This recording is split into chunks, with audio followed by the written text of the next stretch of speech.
Nah inilah yang mana beberapa hadis dan beberapa ayat Quran tentang kematian. Karena kematian nggak tahu kapan.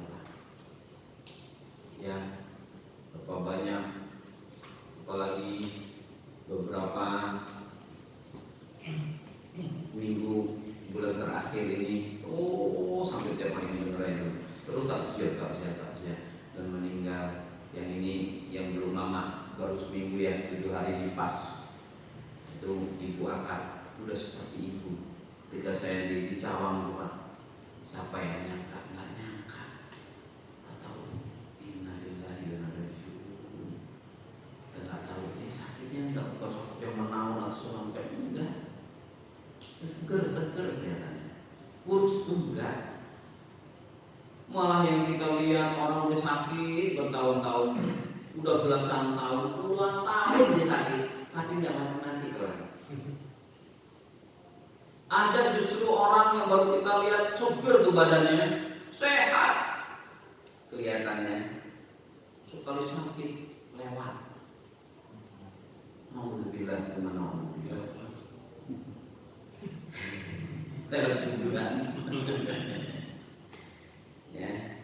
Nah, ini makanya di sini bahasanya yukhbaru ta'ala ikhbaran 'aman ya'ummu jami'il khalqiyah bi anna kulla nafsin dha'iqatul maut. Maka sifatnya di sini adalah umum untuk semua makhluk, enggak cuma hanya manusia.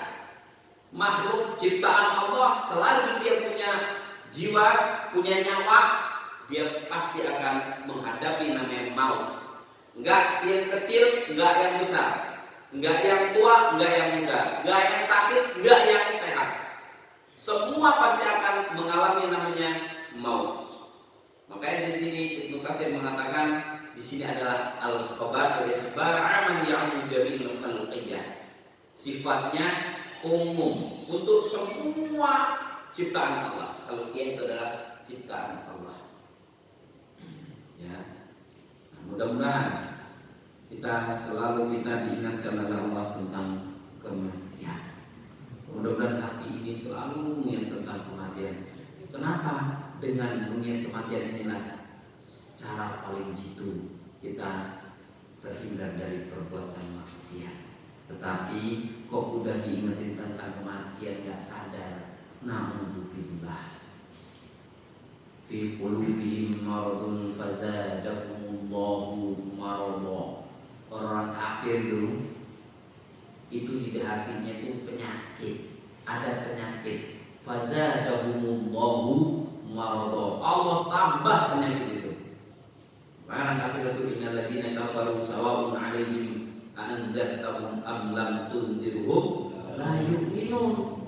Orang kafir mau diingetin, enggak diingetin, sama aja dia kufur. Makanya ada orang yang mengaku beriman. Kalau ini saya katakan, ada orang yang mengaku beriman, ketika diingatin dalam kebaikan, dinasehati dalam kebaikan, kok masih ngeyel, sifatnya orang kafir. Hati-hati. Fazadahumullahu marada. Maka Allah akan tambah penyakit itu di dalam hatinya. Kenapa? Maka hati dia akan menjadi qaswah. Qaswah itu apa? Keras. Kal hijarah, seperti batu. Nauzubillah, nauzubillah. Pada situ ya, nah alhamdulillah kok pas kajian kita ini kita di nisfu Sya'ban.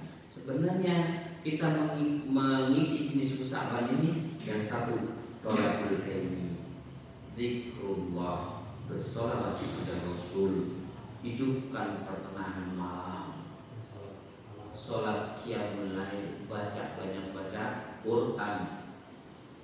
Ya, yang Allah turun bersama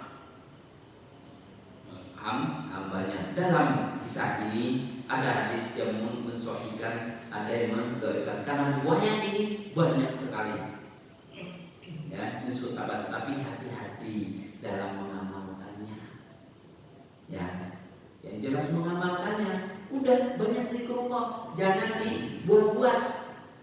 Ini kalau baca sekian nanti pahalanya sekian.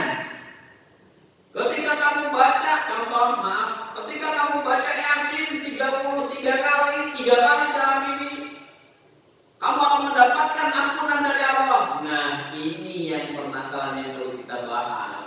Tapi kalau masalah fi lailatin nisfi Sa'ban, yaqtadi'u Allah mendatangi para makhluknya, fayaghfiru min dzunubi, dan Allah mengampuni dosa-dosanya.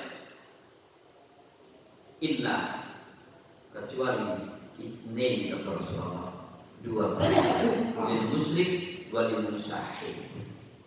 Ya, udah saya sampaikan, terus dikuatkan lagi yang Ustaz Nailul Umar ya? Miftah. Ustaz Umar Nailul Umar. Miftah Nailul Khair.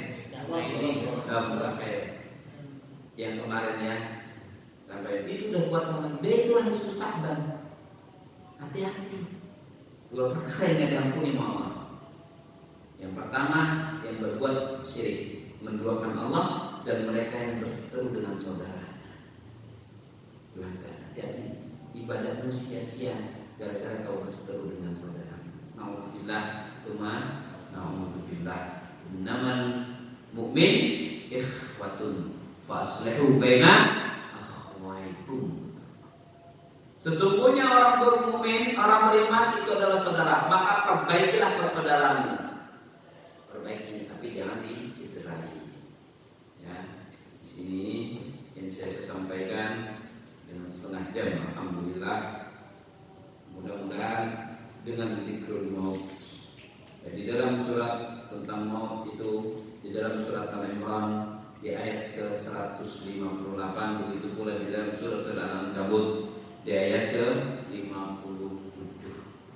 Itu menerangkan bagaimana dzikrul maut. Terus kalau kita ingin belajar tafsir pakai Ibnu Katsir, itu mudah. Tapi kalau untuk yang lebih ininya lagi banyak. Ada tafsir Munir, ada tafsir Qurtubi, ada Tobari, banyak tafsir Pak. Kebetulan ini tafsir itu jurusan saya. Tafsirul Quran wa ulumi, tafsir Quran dan ulumnya dan ilmu Quran. Makanya kalau saya satu ayat aja saya tafsirin, nanti jam 10 baru selesai. Makanya hanya cuma sepenggalan dari nggak sampai 1 ayat. Itu aja udah kemana-mana Pak. Makanya kalau belajar tafsir itu enak, kayak itu alur cerita kan. Kalau hadis itu harus dihafal. Ya Al-Quran itu dihafal. Kalau Al-Quran kan enak Pak, jelas ya. Hadis ngapalin orangnya, riwayatnya dari mana. Kita ngapalin kakek aja. Fadli bin Ja'far bin Jalaluddin bin ini udah nggak mentok gitu. Dari kakek kita, buyut aja udah bangga kalau ingat ya. Pak Bar ingat Pak Bar? Enggak. Tapi ilmu muhadis itu hafalan ribuan hadis. Plus perawinya, plus periwayat ini sanadnya. An sampai pada Rasulullah sallallahu alaihi wasallam. Makanya saya agak ngeri-ngeri sedap kalau saya ngambil hadis. Makanya rendah ngambil tafsir aja pas nanti S2 nya agak enak-enakan. Itu aja nggak saya Pak, apalagi hadis. Ya, Masya Allah. Jarang sekali sampai di situ. Al-Azhar itu orang Indonesia S2 jebolan sampai di hadis. Kalau tafsir banyak. Ya, itu sangat ya lumayan Pak. Untuk menyelesaikan itu lumayan. Bikinnya ngapalin keturunan kakek kayak kita sulit, ini ngapalin orang.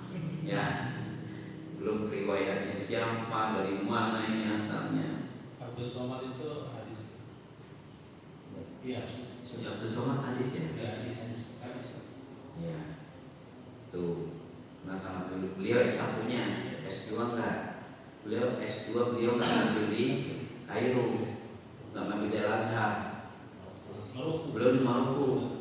Kalau Al-Azhar, wallahu a'lam bishawab. Masya Allah, ada kebetulan tetangga saya dari Lampung itu beliau doktor hadis. sayang banget, udah ambil UI duluan. Setelah cepat itu UI di Lampung, saya mah dokter, beliau dokter hadis. Kalau untuk dapetin S2 hadis itu di Al-Azhar, Masya Allah, teman-teman yang udah kuliah dan pintar, kamu ketika di S1-nya, ketika S2 kok nggak kelar, atau ngelahirnya di Sudan, di Maroko, nggak kuat daripada kelamaan, nggak netes-netesnya, mencari amannya aja. Itu saja yang bisa saya sampaikan. Mudah-mudahan bermanfaat, mudah-mudahan kita selalu dijaga oleh Allah, mudah-mudahan hati ini mu'allaqah ilallah, mudah-mudahan hati ini selalu kita tergantung kita kepada Allah Azza wa Jalla. Ingat kalimat kata-kata ulama terdahulu, kun ma'allah kanallah ma'ak. Ini yang selalu insya Allah akan membuat kita lebih tenang, lebih meningkatkan ibadah kita. Kun ma'allah kanallah ma'aka. Jadikan dirimu selalu bersama Allah, niscaya Allah selalu bersamamu. Kalau kita hanya selalu bersandar kepada manusia, hanya sekedar ada batasnya. Tapi ketika kita bersandar kepada Allah, sampai yang kubur pun Allah selalu bersama kita. Sampai yaumil kiamat Allah bersama kita. Ya. Sesuai dengan kalimat, ternyata kalimat-kalimat ini, perkataan ini sesuai dengan di dalam surat Al-Baqarah. Fadkuruni adkurkum. Ingat kalian kepadaku, niscaya akan aku ingat. Kan betul kan? Sama kalimat ini. Arti makna adalah kun ma'allah kana Allah ma'ak. Jadikan dirimu selalu bersama Allah, niscaya Allah selalu bersamamu.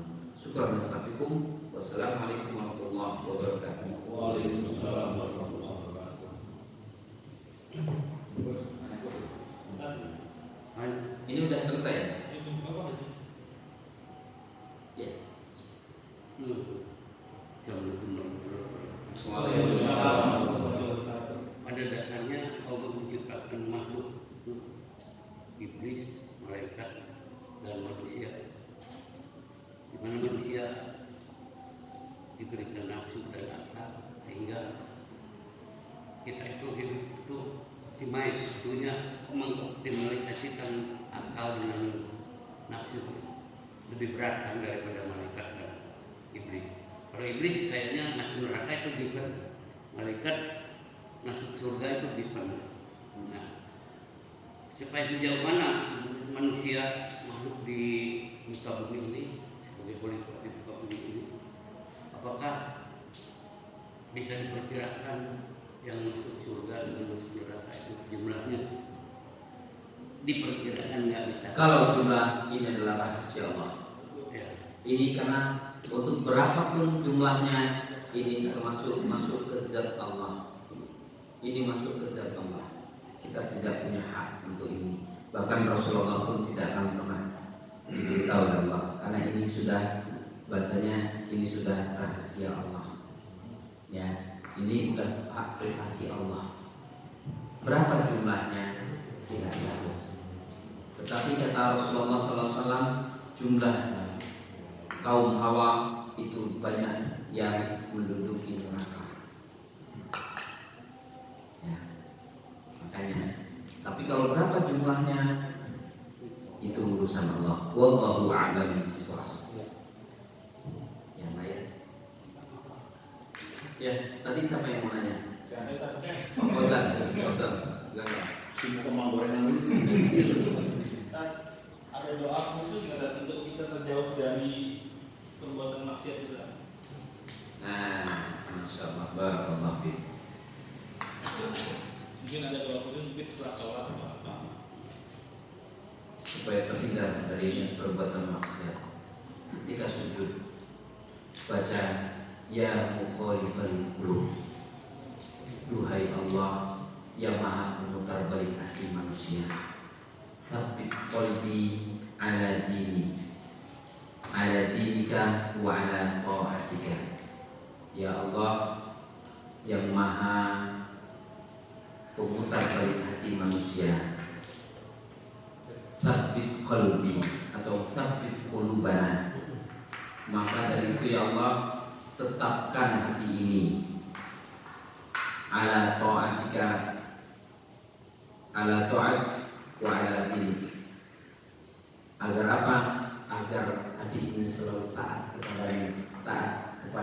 syariat-syariatmu, begitu pula taat kepada agamamu.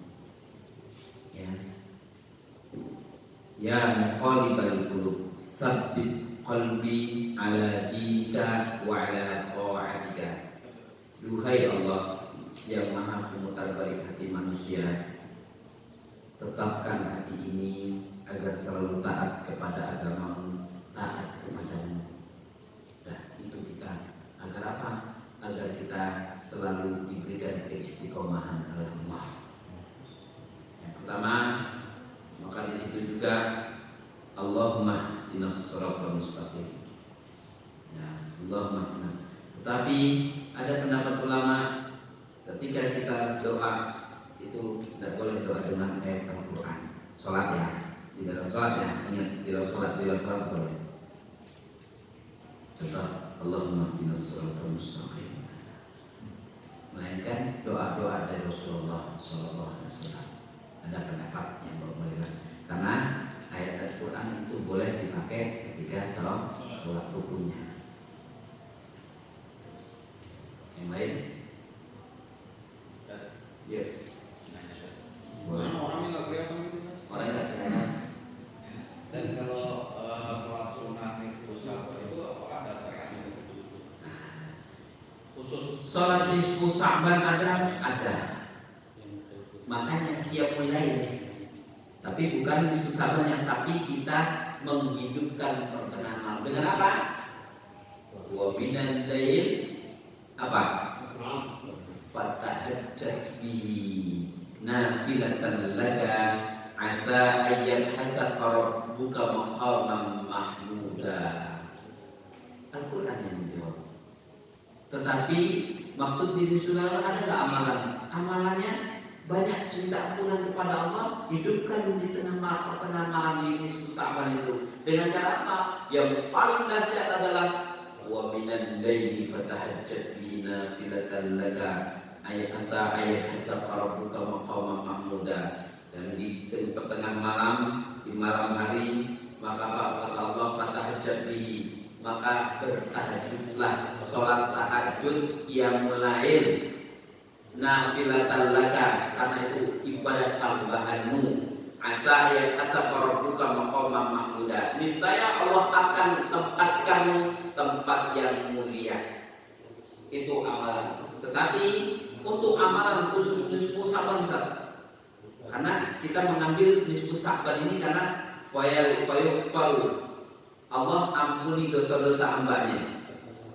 Makanya ketika di malam itu yang mana, apalagi di bulan Sya'ban, kata Rasulullah, turfa'a jadi amal ila rabbil alamin, semua amalan manusia Allah akan diangkat dan dilaporkan kepada Allah, yaitu di bulan Sya'ban. Makanya kata Rasulullah, wa uhibbu ayyurfa'a amali, makanya saya ingin ketika diangkat amalanku wa ana shaim, dan saya dalam keadaan berpuasa.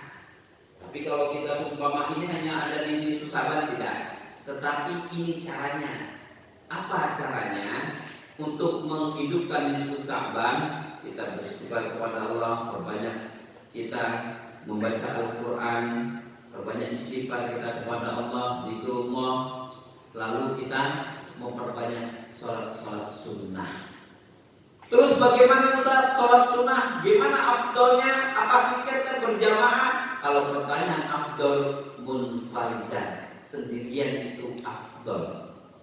Kecuali sholat sunnah tarawih. Tarawih itu sunnahnya itu berjamaah.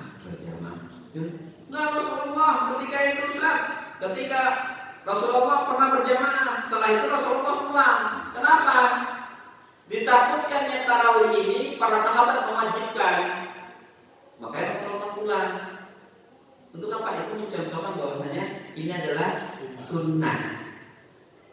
Makanya di nisfu Sya'ban itu perbanyak kita melakukan qiyamul lail, perbanyak.